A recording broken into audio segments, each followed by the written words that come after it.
Assalamualaikum warahmatullahi wabarakatuh. Alhamdulillahirrahmanirrahim. Kita lanjutkan kajian kita. Sekarang kita akan bahas mengenai konkretisasi nilai-nilai dalam Pancasila untuk pengembangan ilmu pengetahuan dan teknologi di Indonesia. Kita mulai dari nilai ketuhanan. Nilai ketuhanan sebagai suatu dasar pengembangan ilmu dan teknologi di Indonesia selalu dijadikan dasar berpijak utama dalam pengembangan dan penerapan iptek. Negara Indonesia dan masyarakat Indonesia mengakui bahwa Tuhan itu ada dan Tuhan adalah pencipta alam semesta. Dengan demikian, maka nilai ketuhanan itu dapat dijadikan sebagai satu pengendali di dalam pengembangan iptek di Indonesia. Misalnya, proses bayi tabung atau upaya kehamilan di luar cara alamiah harus dilakukan oleh pasangan yang terikat hukum perkawinan sebagai suami istri. Ini diatur di dalam ketentuan pasal 127 Undang-Undang Nomor 36 Tahun 2009 tentang Kesehatan. Dan hanya dapat dilakukan oleh fasilitas pelayanan kesehatan yang memiliki izin penyelenggaraan pelayanan teknologi reproduksi berbantu. Perkawinan yang sah harus didasarkan pada agama dan kepercayaan. Ini diatur di dalam pasal 1 Undang-Undang Nomor 1 Tahun 1974 tentang perkawinan.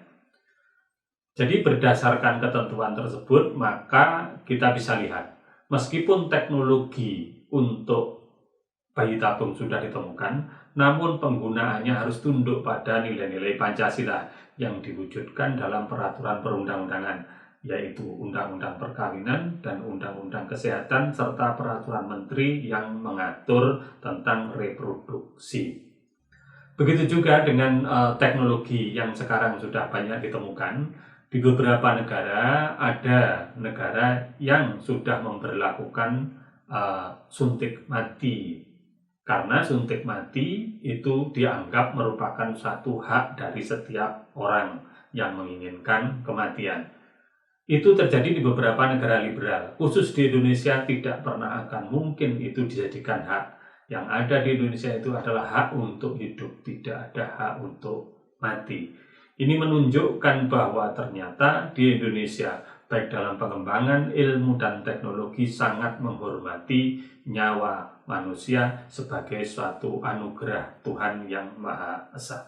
Kita lanjutkan lagi yang kedua, nilai kemanusiaan sebagai inti dari sila kedua Pancasila.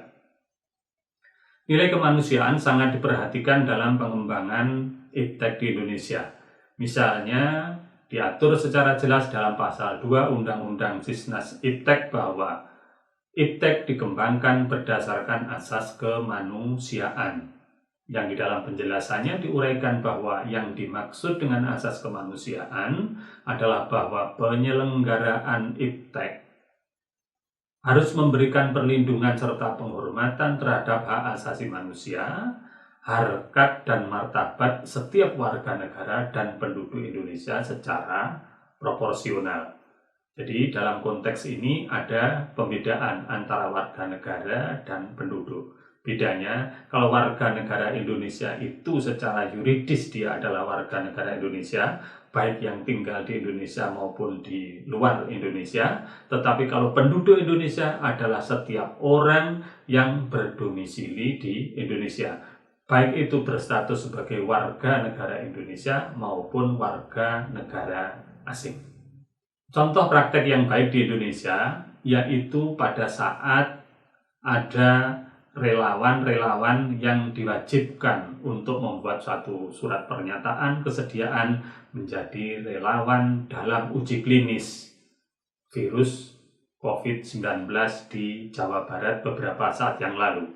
Ini menunjukkan bahwa setiap orang yang bersedia untuk dijadikan relawan, maka dia harus sepakat. Melalui persetujuan itu nanti berarti akan ada kesukarelaan dari orang-orang yang mengikuti uji klinis Dengan demikian maka di dalam proses pengembangan pun ilmuwan wajib menghormati keberadaan nilai-nilai kemanusiaan. Begitu juga ketika sudah ditemukan satu teknologi atau satu ilmu, maka harus dipublikasikan. Publikasi tersebut wajib menghindari plagiat sesuai dengan ketentuan yang berlaku.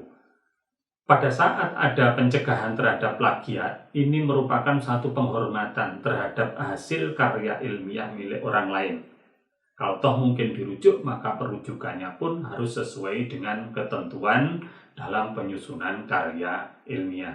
Ini juga merupakan satu contoh baik dalam rangka menghormati karya ilmiah orang lain dan juga dalam rangka untuk melakukan satu transparansi terhadap hasil penelitian, proses penelitian, dan juga penemuan iptek. Contoh lain adalah penelitian dan pengembangan yang juga berpotensi membahayakan manusia, baik itu sebagai peneliti maupun sebagai objek penelitian. Itu semua harus dilakukan secara profesional dan harus mempunyai izin khusus dari pemerintah Republik Indonesia.